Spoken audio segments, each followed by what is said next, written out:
माननीय मुख्यमंत्री जी से विनम्र अनुरोध है कि वे अपने आशीर्वचनों से हम सबका मार्ग प्रशस्त करें। जोरदार तालियों के माध्यम से माननीय का स्वागत करें।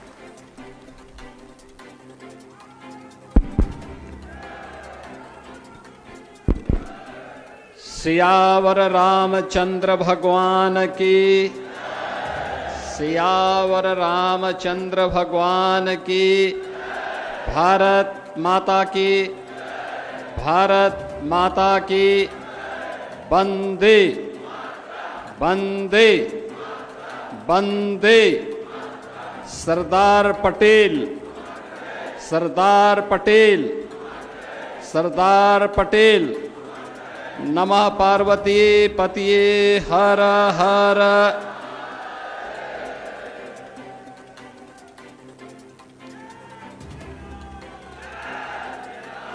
जनपद बाराबंकी के कुर्सी विधानसभा क्षेत्र की राष्ट्रीय एकता यात्रा के शुभारंभ के अवसर पर आयोजित आज के इस कार्यक्रम में प्रदेश सरकार में मंत्रिमंडल के मेरे सहयोगी, प्रदेश के खाद्य और रसद विभाग के राज्य मंत्री श्री सतीश चंद्र शर्मा जी, कुर्सी के लोकप्रिय विधायक श्री साकेंद्र प्रताप वर्मा जी, जिला पंचायत अध्यक्ष श्रीमती राजरानी रावत जी, विधान परिषद सदस्य श्री इंजीनियर अवनीश कुमार सिंह जी, विधान परिषद सदस्य उमेश द्विवेदी जी, माननीय विधायक हैदरगढ़ श्री दिनेश रावत जी, अध्यक्ष अनुसूचित जाति जनजाति आयोग श्री बैजनाथ रावत जी, भारतीय जनता पार्टी की प्रदेश महामंत्री और पूर्व सांसद श्रीमती प्रियंका सिंह रावत जी, पूर्व सांसद श्री उपेंद्र रावत जी, पूर्व विधायक श्री शरद अवस्थी जी, विधान परिषद के पूर्व सदस्य हरगोविंद सिंह जी, आज के इस कार्यक्रम में उपस्थित भारतीय जनता पार्टी के क्षेत्रीय अध्यक्ष श्री कमलेश मिश्र जी, भारतीय जनता पार्टी के जिला के अध्यक्ष श्री अरविंद मौर्य जी, पूर्व जिलाध्यक्ष श्री अवधेश श्रीवास्तव जी, संतोष सिंह जी, शशांक कुसमेश जी, मंच पर उपस्थित श्रीमती राम कुमारी मौर्य जी, अम्बरीश रावत जी, शील रतन मिहिर जी,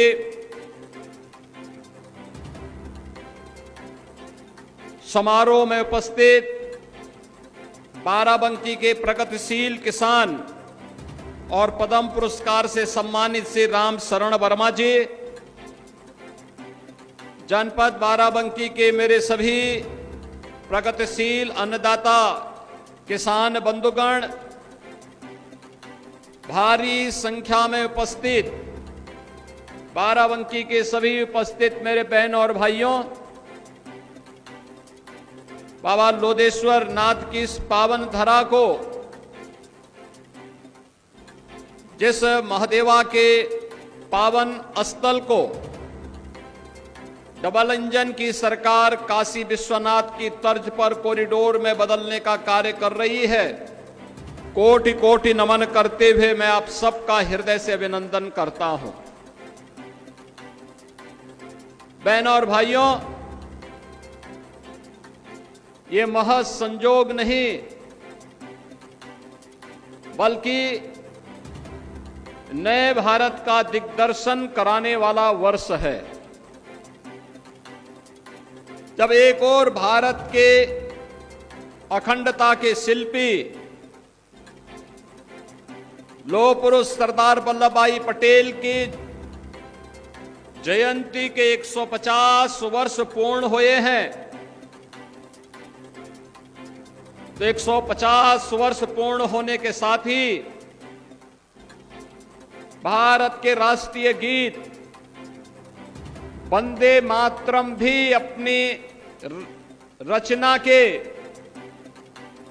150वें वर्ष में प्रवेश किया है। इस अवसर पर हमारा जनजातीय समुदाय को एक नई पहचान देने वाले राष्ट्र देश की स्वाधीनता की चेतना को जागरूक करने के लिए अपने आप को बलिदान करने वाले भगवान बिरसा मुंडा की भी 150वीं जयंती के कार्यक्रम के साथ पूरे देशवासियों को जोड़ने का सौभाग्य प्राप्त हो रहा है। यह वर्ष भारत के गणतंत्र के हमारे संविधान के शिल्पी बाबा साहब डॉक्टर भीमराव अंबेडकर के द्वारा जो संविधान 26 नवंबर 1949 को संविधान सभा को सौंपा गया था, उसके भी 75 वर्ष पूरे हुए हैं।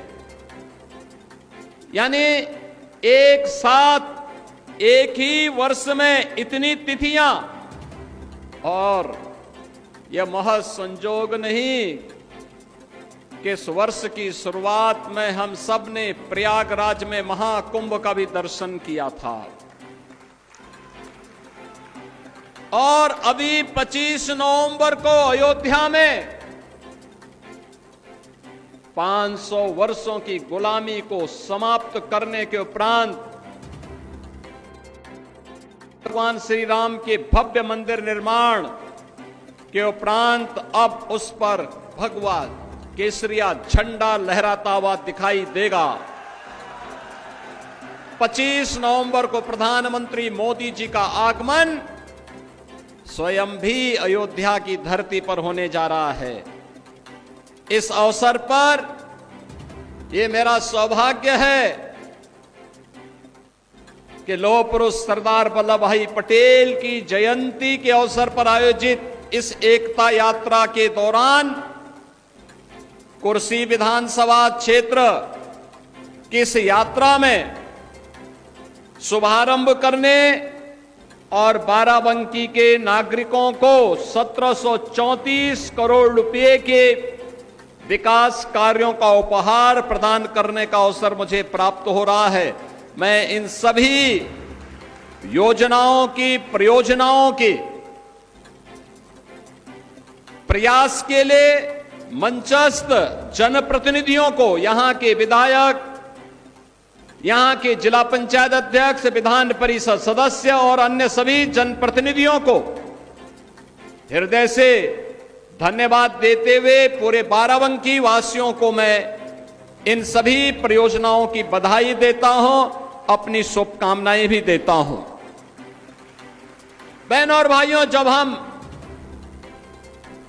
स्वतंत्र भारत की बात करते हैं, हमें भूलना नहीं चाहिए कि ब्रिटिशर नहीं चाहते थे कि भारत एक रहे, और यही कारण था कि उन्होंने भारत के खिलाफ भारत को अनेक प्रकार से बांटने की साजिश की थी, और विदेशी हुकूमत होती ही ऐसी है, गुलामी की दास्ता होती ही ऐसी है। वे आपको कमजोर करेंगे, आपको बांटने का काम करेंगे, आपकी एकता को छिन्न भिन्न करने का काम करेंगे, भाई को भाई से लड़ाने का काम करेंगे। यही मुगल काल में होता था, और यही ब्रिटिश सरकार भी भारत के अंदर करती थी। जो भारत लाखों हजारों वर्षों से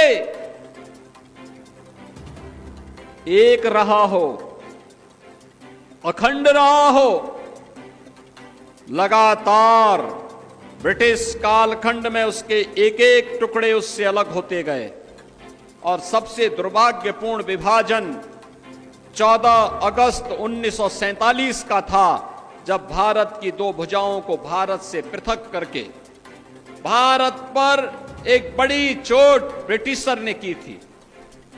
उनकी मंशा थी कि भारत को हम अलग अलग भागों में, अनेक भागों में विभाजित कर दें, जिससे भारत के नागरिकों के मन में एक खिन्नता पैदा हो कि भारत एक नहीं रह सकता। बहनों और भाइयों, ब्रिटिश सरकार ने कहा, उस समय घोषणा की थी कि भारत को हम आजाद करने वाले हैं, लेकिन भारत की आजादी की शर्त उन्होंने रखी कि भारत को दो भागों में बांटेंगे। देशी रियासतों को ये छूट देंगे कि उनकी मर्जी हो भारत में शामिल हो, उनकी मर्जी हो पाकिस्तान में शामिल हो, या उनकी मर्जी वे अपने स्वतंत्र अस्तित्व को भी बनाए रख सकते हैं। लेकिन बहनों और भाइयों, ये लोह पुरुष सरदार वल्लभ भाई पटेल की सूझबूझ थी, उनका दृढ़ निश्चय था, दृढ़ संकल्प था कि भारत की 563 रियासतों को शांतिपूर्ण तरीके से उन्होंने भारत का हिस्सा बना करके वर्तमान भारत के शिल्पी के रूप में भारत के नागरिकों के दिल में राज कर दिया।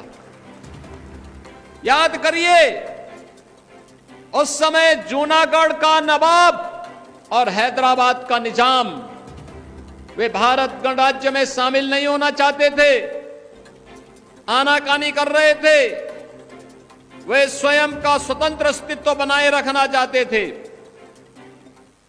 लौह पुरुष सरदार वल्लभ भाई पटेल ने कहा उस समय इन दोनों से, कहा कि भाई बातों से मानोगे नहीं तो हमारे पास दूसरे भी तरीके हैं। और दूसरा तरीके की आने के बाद क्या हुई कि हैदराबाद का निजाम हो या जूनागढ़ का नवाब, दोनों भाग करके पाकिस्तान चले गए। बहनों और भाइयों, आपके बगल में मोहम्मदाबाद भी है। यह आंखों को खोलने वाला होना चाहिए। उन सेकुलरिस्टों के आंखों में जहां धूल झोंकी हुई है, उनको बताइए यही मोहम्मदाबाद का नवाब था जो मुस्लिम लीग का कोषाध्यक्ष बन करके पाकिस्तान के लिए पूरी धनराशि उपलब्ध करवाता था।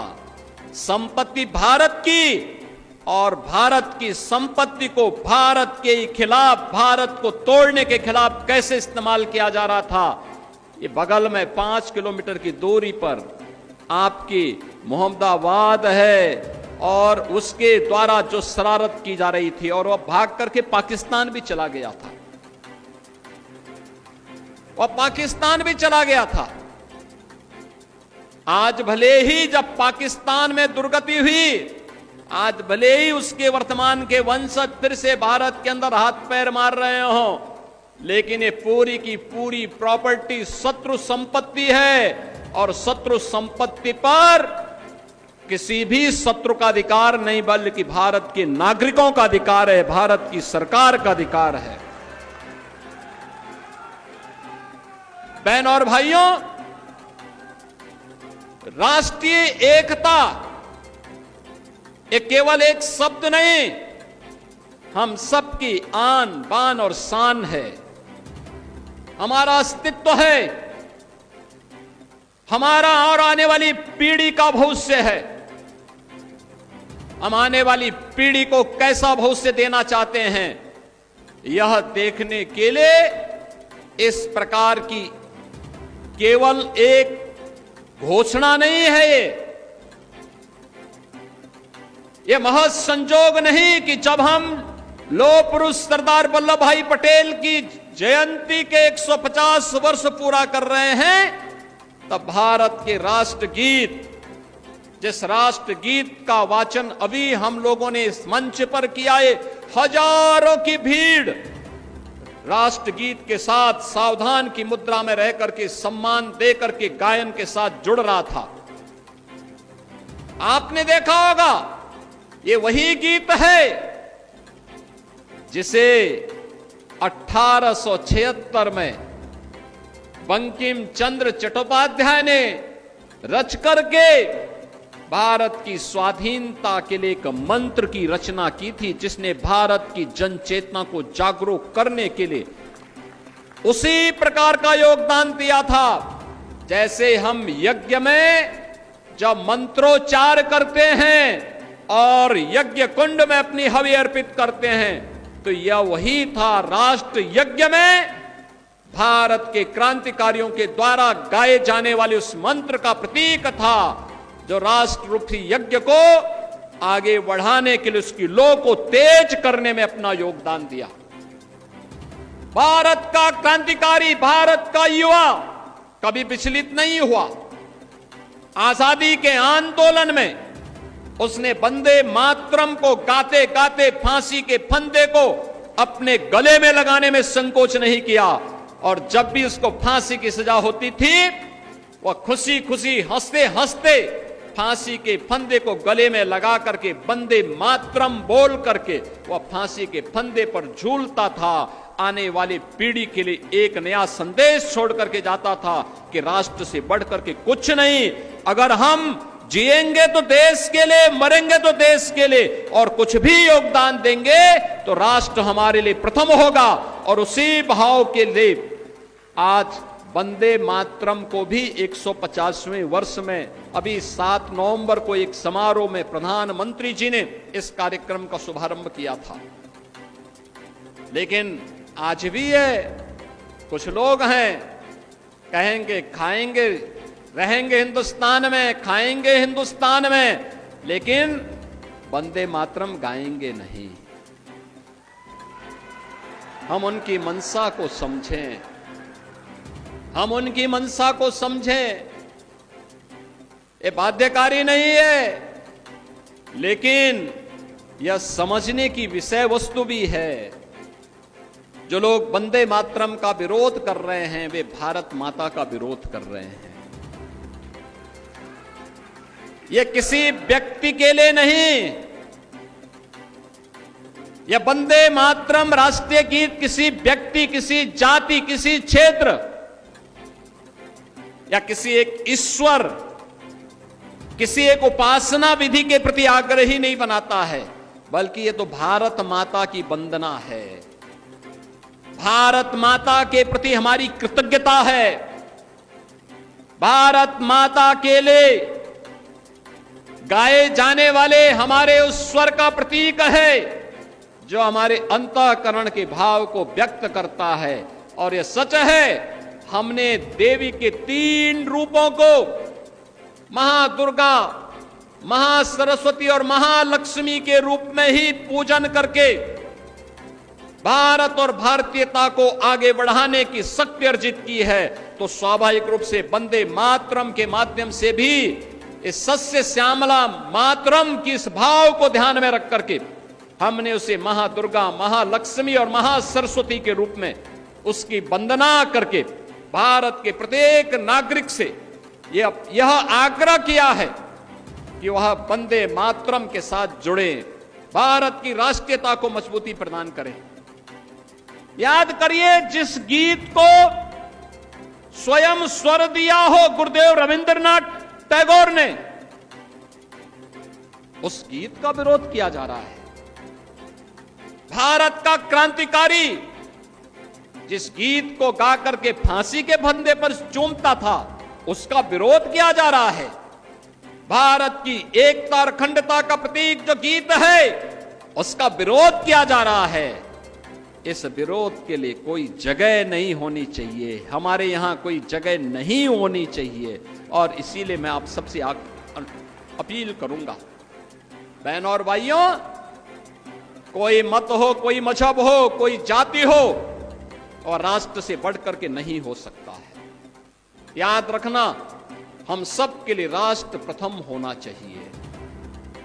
राष्ट्र सुरक्षित है तो हम भी सुरक्षित हैं। राष्ट्र एक है तो हम भी एक हैं। राष्ट्रीय एकता के मार्ग में सबसे बड़ी बाधा यही है, जो वंदे मातरम के मार्ग में बाधा है, यही बाधा है। और इनको पहचानो, इन चेहरों को पहचानो। जो शासकीय योजना में हड़पने की होड़ में पहली लाइन में खड़े होते हैं, लेकिन जब वंदे मातरम गाने की बात होती है तो कहते हैं कि नहीं, हम नहीं गाएंगे। बहन और भाइयों, मैं तो आप सबसे कहूंगा, हमें राष्ट्रीय एकता के मार्ग की इन बाधाओं को दूर करना होगा। ये जातिवाद की राजनीति, परिवारवाद की राजनीति, क्षेत्रवाद की राजनीति, मत और मजहब के नाम पर विभाजन, समाज में किसी भी प्रकार की उस दुष्प्रवृत्ति को, जो भाई को भाई से लड़ाने की, जाति को जाति के साथ लड़ाने की, एक क्षेत्र को दूसरे क्षेत्र से लड़ाने की, किसी दुराभिसंधि पर आधारित हो, उसको कतई हमें स्वीकार नहीं करना चाहिए, कतई स्वीकार नहीं करना चाहिए। याद करना है, देश का इतिहास इस बात का गवाह है, और मैं बार बार इस बात को कहता हूं, ये जो देश गुलाम हुआ, ये ऐसे ही नहीं गुलाम हो गया था। पहले इस देश में आकर के विदेशी ताकतों ने, विदेशी विधर्मियों ने इस देश में आकर के पहले हमें आपस में लड़ाने का काम किया था, जाति को जाति से लड़ाने का काम किया था, जातीय सेनाएं खड़ी की थी। ये जातीय सेनाएं ऐसे ही लड़ा करके पूरी ताकत को कमजोर कर दी, और बाद में फिर बीच में घुस करके एक पक्ष को अपने साथ जोड़ करके ये दिखाने का कार्य करती थी कि वह उनके हितैषी हैं, लेकिन वास्तव में हितैषी नहीं थे, वह तो देश पर काबिज करने के लिए आए थे। बहन और भाइयों, इतिहास केवल पढ़ने की नहीं, आत्मावलोकन का एक अवसर भी हम सबको देता है। इतिहास की गलतियों का परिमार्जन जितनी जल्दी हो सके हमें करना चाहिए, और इतिहास के गौरवशाली क्षणों से प्रेरणा प्राप्त करके आगे के भविष्य को स्वच्छ और सुंदर बनाने में हमें योगदान देना चाहिए। और इसीलिए हम सब आज आपके बीच में आए हैं। आज भारत एक नए भारत के रूप में हम सबके सामने है। आपने देखा होगा, प्रधानमंत्री मोदी जी के नेतृत्व में पिछले 11 वर्ष में भारत की जो यात्रा निकल रही है, बहुत शानदार यात्रा के साथ भारत आगे बढ़ा है, बहुत शानदार यात्रा। ये यात्रा जिसमें विकास भी है, गरीब कल्याण भी है, और विरासत का सम्मान भी है। आप सोचिए, विरासत का सम्मान, लौह पुरुष सरदार वल्लभ भाई पटेल को पहली बार सम्मान देने का काम स्वतंत्र भारत में अगर किसी ने किया, सरदेव अटल बिहारी वाजपेयी जी ने किया था। अटल जी ने 31 अक्टूबर सरदार वल्लभ भाई पटेल के जन्मदिन को एक राष्ट्रीय समारोह के रूप में आयोजित करने का निर्णय लिया था, और आज के यशस्वी प्रधानमंत्री श्री नरेंद्र मोदी जी ने 31 अक्टूबर की तिथि को राष्ट्रीय एकता दिवस के रूप में आयोजित करने का निर्णय किया। आपने देखा होगा, 31 अक्टूबर को प्रत्येक जनपद में रन फॉर यूनिटी का कार्यक्रम हुआ, यानी राष्ट्रीय एकता दौड़ का कार्यक्रम। हजारों की संख्या में लोग प्रत्येक जिला मुख्यालय में इस राष्ट्रीय एकता दौड़ के साथ जुड़े थे।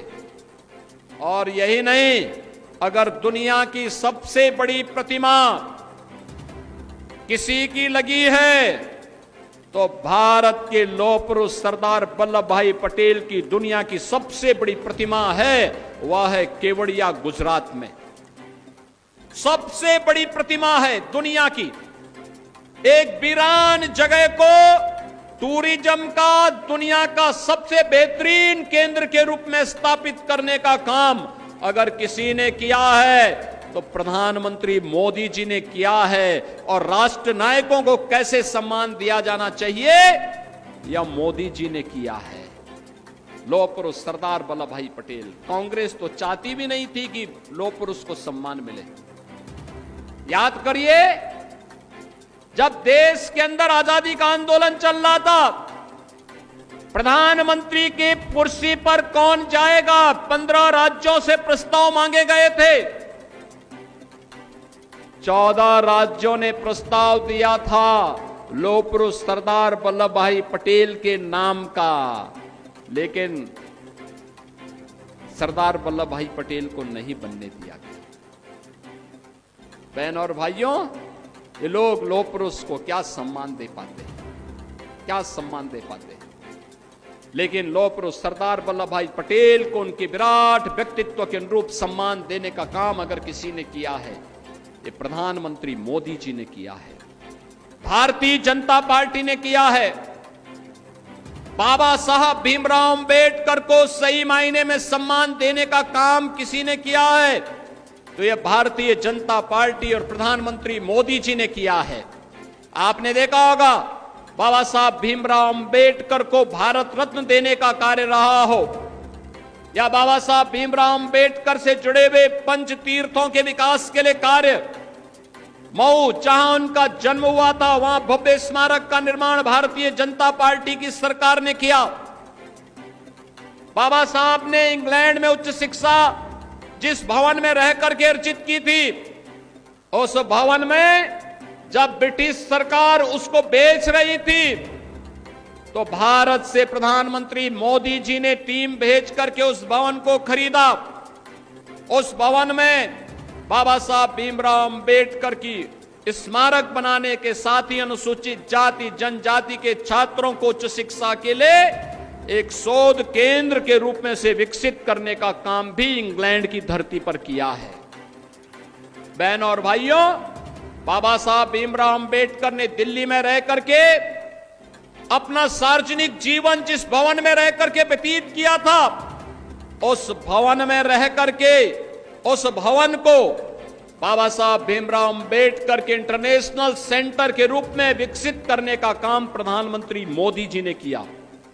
बाबा साहब ने नागपुर में जहां दीक्षा ली थी, दीक्षा भूमि में बाबा साहब भीमराव अंबेडकर का भव्य स्मारक बनाने का कार्य हो, या उनकी अंतिम यात्रा जिस मुंबई में निकली थी वहां पर चैत्य भूमि पर भव्य स्मारक और बाबा साहब की सबसे बड़ी प्रतिमा की स्थापना का काम भी मोदी जी के नेतृत्व और मार्गदर्शन में महाराष्ट्र के अंदर हुआ है। बहन और भाइयों, ये पंच तीर्थ का निर्माण अगर किसी ने किया है, प्रधानमंत्री मोदी जी के नेतृत्व में भारतीय जनता पार्टी की सरकारों ने किया है। यही नहीं, विरासत का सम्मान कैसे होना चाहिए। काशी में काशी विश्वनाथ धाम और 500 वर्षों के बाद अयोध्या में रामलला के भव्य मंदिर के निर्माण का मार्ग प्रशस्त करने का काम भी अगर किसी ने किया है, ये मोदी जी ने किया है। ये काम भी मोदी जी ने किया है। नैमिषारण्य, इसकी पौराणिक पहचान को फिर से स्थापित करने का काम हो रहा है। ये डबल इंजन की भाजपा की सरकार कर रही है। देवा शरीफ में यहां पर हो या महादेवा को भव्य स्वरूप देने का काम हो, यह काम भी हमने किया है। यह भी डबल इंजन की सरकार कर रही है। लोधेश्वर महादेव में कॉरिडोर का निर्माण और काशी की तर्ज पर ऐसे ही गोला गोकर्णनाथ में भी वहां पर कॉरिडोर के निर्माण का काम भी अगर कोई कर रहा है तो डबल इंजन की सरकार कर रही है। बहनों और भाइयों, मथुरा, वृंदावन, बरसाना, गोकुल, बलदेव, गोवर्धन, इन तीर्थों के विकास का कार्य भी डबल इंजन की सरकार कर रही है। और पश्चिमी उत्तर प्रदेश में भागवत भूमि के रूप में जाना वाला सुख तीर्थ हो या फिर विदुर कुटी, इन सब के विकास के लिए पूरा महादेव में एक भव्य स्थल कॉरिडोर बनाने का काम भी वहां पर भी ये डबल इंजन की सरकार कर रही है। आज उत्तर प्रदेश विरासत के सम्मान को भी आगे बढ़ा रही है और विकास के लिए भी पूरी प्रतिबद्धता के साथ कार्य करते हुए आगे बढ़ रही है। और बहनों और भाइयों, विरासत का सम्मान कैसे होना चाहिए? अगर महादेवा का विकास हो रहा है तो हॉकी के लिए अपना पूरा जीवन समर्पित करने वाले इस बाराबंकी के ही लाल केडी सिंह बाबू की हवेली को भी एक भव्य म्यूजियम के रूप में विकसित करने का काम यह भी हमारी सरकार यहां पर कर रही है। बहन और भाइयों, यही नहीं, इस धरती पर अनेक ऐसे महापुरुषों ने जन्म लिया है जिन्होंने देश की आजादी के लिए अपना पूरा का पूरा जीवन समर्पित भाव के साथ काम किया। और बाराबंकी के लिए अभी जीएसटी जो रिफॉर्म हुए हैं, खास तौर पर यहां के अन्नदाता किसानों के लिए, जो लोग यहां पे मेल्था का उत्पादन करते हैं, उनके लिए खुशखबरी कि जो सिंथेटिक मेल्था होता है उस पर तो जीएसटी आज भी 18% रहेगी, लेकिन अन्नदाता किसान जो उत्पादन करेंगे उस पे 18 से घटा करके 5% मात्र किया गया है जीएसटी, जिससे अन्नदाता किसान को लाभ हो सके। प्रधानमंत्री मोदी जी ने इस कार्य को आगे बढ़ाया है। यहां के प्रगतिशील अन्नदाता किसानों को मैं अभिनंदन करता हूं। मैं जब पद्म पुरस्कार से सम्मानित श्री राम शरण वर्मा जी की मेहनत को देखता हूं, यहां के अन्नदाता किसानों की मेहनत को देखता हूं, तो मुझे अत्यंत अच्छा लगता है कि कैसे यहां पर लोगों ने अच्छा काम किया है। जैसे यहां पे संदीप वर्मा है, श्री मोहिद्दीन हैं, निमित सिंह हैं, इन लोगों ने अलग अलग क्षेत्रों में यहां पर खेती किसानी के लिए कैसे प्रगतिशील किसान के रूप में यह लोगों के लिए प्रेरणा बन सकते हैं। बाराबंकी के हमारे उत्कृष्ट किसानों ने इस दिशा में अच्छा कार्य किया है। और एफपीओ के माध्यम से भी कैसे हम अन्नदाता किसानों के जीवन में परिवर्तन लाने का काम कर सकते हैं, यह भी आज बाराबंकी के अंदर हम सबको देखने को मिल रहा है। यहां का औद्योगिक विकास हो, आपके मन में भी हो और हमारे मन में भी है, और इसीलिए हम लोगों ने राम स्नेही घाट के पास ग्राम कंदही में यहां पर 232 एकड़ क्षेत्रफल में एक औद्योगिक क्षेत्र के विकास का कार्य हम लोग करने जा रहे हैं। बहुत बड़ा इंडस्ट्रियल एरिया यहां पर हम लोग करने जा रहे हैं। बहन और भाइयों, इसके साथ ही दिनेश रावत जो हैदरगढ़ के हमारे विधायक हैं, इनके विधानसभा क्षेत्र में तहसील हैदरगढ़ में पूर्वांचल एक्सप्रेस वे के निकट 220 हेक्टेयर में हम लोग एक इंडस्ट्रियल कॉरिडोर के विकास का कार्य वहां पर तेजी के साथ आगे बढ़ाने जा रहे हैं। बहन और भाइयों, प्रगतिशील अन्नदाता किसान और इंडस्ट्री के लिए इन्वेस्टमेंट एक साथ आएगा तो यहां की आमदनी भी बढ़ेगी और रोजगार का सृजन भी उसी क्षेत्र में होगा। और इसी भाव को ध्यान में रख करके हम लोगों ने यहां पर हर जनपद के लिए प्रदेश में तय किया कि लौह पुरुष सरदार वल्लभ भाई पटेल की 150वीं जयंती के कार्यक्रम प्रदेश भर में और देश भर में होंगे। लेकिन उत्तर प्रदेश अपने सभी 75 जनपदों में लौह पुरुष सरदार वल्लभ भाई पटेल के स्मृति को जीवंत बनाए रखते हुए और उनके प्रति कृतज्ञता ज्ञापित करने के लिए प्रत्येक जनपद में कम से कम 100 एकड़ क्षेत्रफल में 100 एकड़ के एक क्षेत्रफल में लौह पुरुष सरदार वल्लभ भाई Patel industrial and employment zone के निर्माण का कार्य करेगा। कोई भी नौजवान अगर वहां पे अपनी इंडस्ट्री लगाना चाहता है या फिर वहां पर उसको एम्प्लॉयमेंट की आवश्यकता है, स्किल डेवलपमेंट भी वहीं होगा और उसका रजिस्ट्रेशन भी होगा और उसके लिए जॉब की गारंटी भी उसी जनपद में देने का काम कोई करेगा तो डबल इंजन की सरकार करेगी। और इसी कार्य को हम लोग आगे बढ़ाने का कार्य करने जा रहे हैं।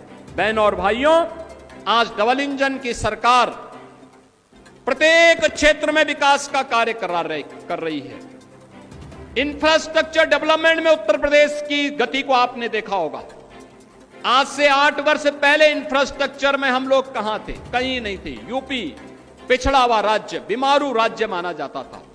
पहचान का संकट था। ये परिवारवाद और जातिवाद की राजनीति करने वालों ने नौजवानों के जीवन में खिलवाड़ किया था। प्रकृति और परमात्मा के सीम कृपा के इस प्रदेश को बीमारू बना दिया था। इस प्रदेश में अन्नदाता किसान जो अपनी धरती से सोना उगलने का काम करता है, उस अन्नदाता किसान को उसने भूखमरी की ओर धकेल करके आत्महत्या करने के लिए मजबूर कर दिया था। लेकिन बहनों और भाइयों, अब तो हमारा अन्नदाता किसान कई गुना मुनाफा कमाने का काम कर रहा है। आज प्रधानमंत्री किसान सम्मान निधि का लाभ भी उसे प्राप्त हो रहा है और साथ साथ नौजवान को रोजगार की गारंटी भी अपने ही जनपद में या अपने ही प्रदेश में प्राप्त हो रही है। इंफ्रास्ट्रक्चर सड़क का हो, एयर का हो, रेलवे का हो या इनलैंड वाटरवे का, इन सब पर तेजी के साथ कार्य चल रहा है। मेट्रो तेजी के साथ विकसित हुई है। देश का पहला इनलैंड वाटरवे उत्तर प्रदेश में, देश की पहली रैपिड रेल उत्तर प्रदेश के अंदर संचालित हो रही है। और अब तो हम लोगों ने उत्तर प्रदेश में स्पोर्ट्स यूनिवर्सिटी के भी निर्माण का कार्य आगे बढ़ा दिया है। पहला सत्र इस सत्र में प्रारंभ हो चुका है स्पोर्ट्स यूनिवर्सिटी का। आने वाले समय में 1 डिस्ट्रिक्ट 1 प्रोडक्ट को और उसके दायरे को बढ़ाने का काम सरकार कर रही है। बहनों और भाइयों, प्रत्येक क्षेत्र में जब विकास होगा वह समग्र विकास की दिशा से आगे बढ़ेगा और यही है विकसित भारत और विकसित उत्तर प्रदेश का राज। उत्तर प्रदेश आज एक नए भारत का नया उत्तर प्रदेश बन चुका है। अब उत्तर प्रदेश पर कोई संदेह नहीं करता है। हर व्यक्ति उत्तर प्रदेश को एक अच्छी निगाहों से देखता है। उसको लगता है उत्तर प्रदेश की जो संभावनाएं थी, उत्तर प्रदेश की जो सामर्थ्य थी, अब खुल करके सामने आई है। और उसी सामर्थ्य के लिए आपको जोड़ने के लिए आज मैं आपके बीच आया हूं। बाराबंकी के सभी नागरिकों से मेरी अपील होगी, याद करना, व्यक्तिगत रूप से भले ही हो सकता है, व्यक्तिगत रूप से किसी व्यक्ति के साथ कोई आपसी मनमुटाव हो सकता है, लेकिन राष्ट्रीय सुरक्षा और राष्ट्रीय एकता के मार्ग में कभी भी हमारी व्यक्तिगत दुश्मनी और मित्रता बाधा नहीं बननी चाहिए, कभी नहीं बननी चाहिए। जब भी राष्ट्रीय एकता की बात हो, हम सबको अपने मतभेदों से ऊपर उठ करके राष्ट्र के प्रति समर्पण और राष्ट्र प्रथम भाव के साथ अपने आप को एकता के सूत्र में बांधने के लिए, जिससे भारत एक बन सके, श्रेष्ठ बन सके। और प्रधानमंत्री मोदी जी की मंशा के अनुरूप जब ये देश अपनी आजादी के 100 वर्ष पूरे कर रहा होगा, तब विकसित भारत के साथ साथ विकसित उत्तर प्रदेश, विकसित बाराबंकी के सपने को भी हम साकार कर सकें, ये प्रयास उसी दिशा में है।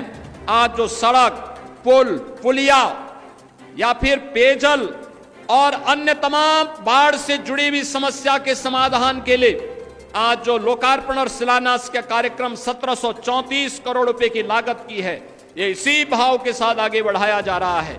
मैं इन सभी परियोजनाओं के लिए स्थानीय विधायकों को, स्थानीय जनप्रतिनिधियों को हृदय से धन्यवाद देता हूं।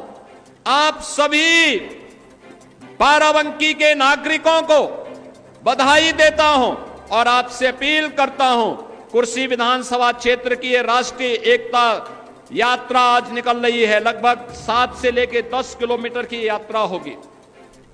यहां के माननीय विधायक और जिले के पदाधिकारियों के नेतृत्व में इस एकता यात्रा में अधिक से अधिक लोग पूरी शालीनता के साथ भारत माता की जय करते हुए सरदार पटेल अमर रहे के संकल्प के साथ आगे बढ़िए।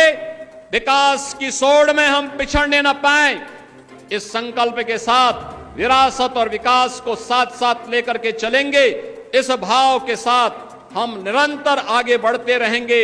यही भाव हमारे मन में होना चाहिए और इसी भाव का आह्वान करने के लिए आज मैं आपके बीच यहां पर उपस्थित हुआ हूं। मैं एक बार फिर से आज के इस अवसर पर लौह पुरुष सरदार वल्लभ भाई पटेल की स्मृति को नमन करते हुए आप सभी को आज के इस अवसर पर हृदय से बधाई देता हूं, अपनी शुभकामनाएं देता हूं और विश्वास करता हूं कि हम राष्ट्रीय एकता को मजबूती प्रदान करते हुए अपने इस अभियान को निरंतरता देते रहेंगे। आप सबके प्रति मेरी मंगलमय शुभकामनाएं हैं। धन्यवाद। जय हिंद।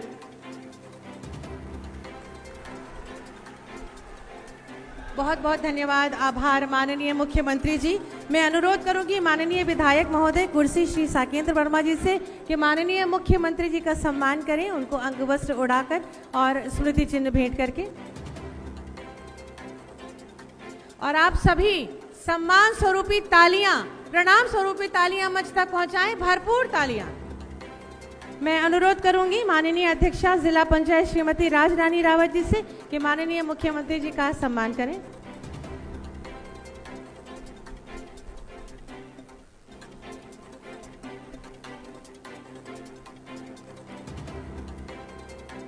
बहुत बहुत धन्यवाद, आभार माननीय मुख्यमंत्री जी। आप जनपद बाराबंकी पधारे हमारे बीच और बाराबंकी की विकास यात्रा में आज का दिन एक मील का पत्थर साबित हुआ है। 1734 करोड़ की 254 परियोजनाओं की सौगात। एक बार जोरदार तालियां बजा के भारत माता की, भारत